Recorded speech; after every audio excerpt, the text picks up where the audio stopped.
Hey, what's up, YouTube? I'm here to give you my preliminary picks for UFC 133. Not a bad preliminary card at all. I'm actually looking forward to some of the fights on Facebook. And yeah, I'll just give you my picks right away. Rafael Sapo Natal versus Konstantinos Philippou. I don't know how you say that really at all. Konstantinos, though, he has really a lot of power in his hands. He's a pretty good boxer. I saw some of his highlights. And I know Rafael TKO'd Travis Brown. Travis Brown looked horrible that fight, though. Hasn't done too much in the UFC. I think this is Konstantinos' debut, and I'll just have to give it to Konstantinos by like a second round knockout. And yeah.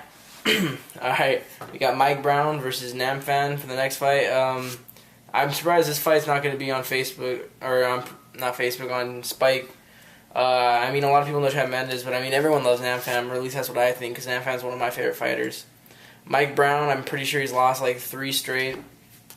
If he loses this, he's definitely gone, which is sad. But, yeah, I don't really see him winning this fight. He hasn't looked too great in his last fights. He kind of looked, he got controlled by Ronnie Yaya. He got outboxed in one of his fights. He just hasn't looked too great. And Namfan, he won his last fight against Leonard Garcia. The judges, that's one of the examples you have for judges screwing people. And I just kind of see Namfan kind of outstriking Mike Brown the whole time. Maybe taking him down, working the liver shot Namfan likes to do. And eventually getting either a decision or maybe like a 3rd round finish for Namfan. Next fight we have Johnny Hendricks versus Mike Pierce. Both guys are pretty good welterweights. Trying to get their name up. Mike Pierce, I remember when he fought John Fitch, he got controlled the whole time, but apparently he's been on a tear. He's won 3 straight. Johnny Hendricks just coming off a TKO win over TJ Whataburger, I believe. Or I hope I didn't say it wrong, but yeah, something weird like that. Mike Pierce is a good fighter. He has okay striking, nothing really special, and he's good on the ground, but Johnny Hendricks is one of the best wrestlers really at welterweight. And I definitely believe that will be the story of this fight. I think he's going to take Mike Pierce down a lot, control him. But yeah, I like Johnny Hendricks. TKO'd Amir Sadala. He's a cool guy, happy beard guy. And yeah, I have him pretty much decision for Johnny Hendricks because Mike Pierce is a pretty tough guy. Ivan Menevar versus Nick Pace. Ivan had a brutal TKO knockout thing with elbows. I remember last time I saw him fight.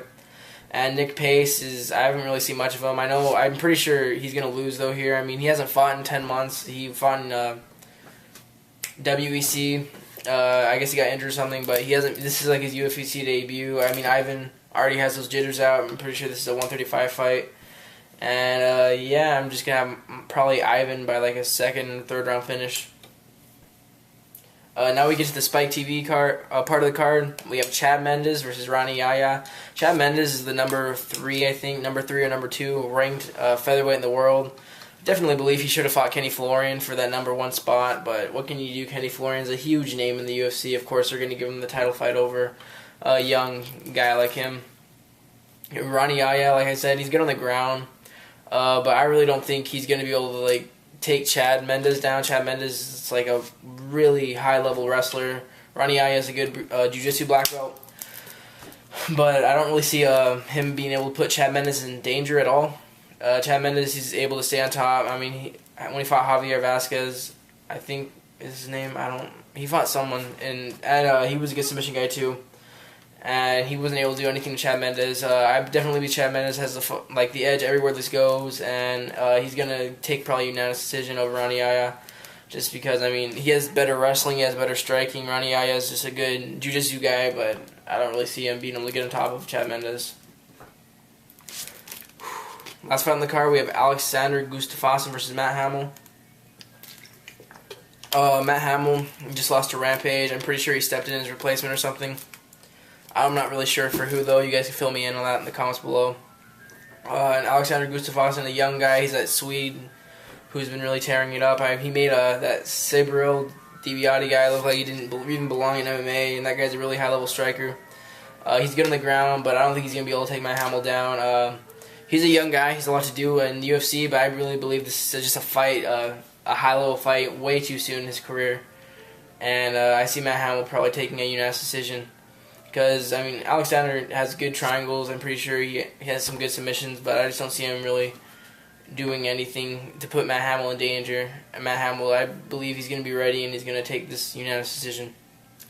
So, yeah, that's my preliminary picks for that. Pretty good preliminary card. I'll probably actually watch this one on Facebook. I don't know the link to watch it on Facebook. If any of you guys have the little link that lets you watch it on Facebook, that'd be cool. And, yeah, thumbs up the video, comment, rate, subscribe, all that good stuff. Almost hit 50. I'll give you guys a nice treat when I hit 50 subscribers. And yeah, I'll be right back at you guys pretty soon with my Fedor versus Henderson picks. Peace.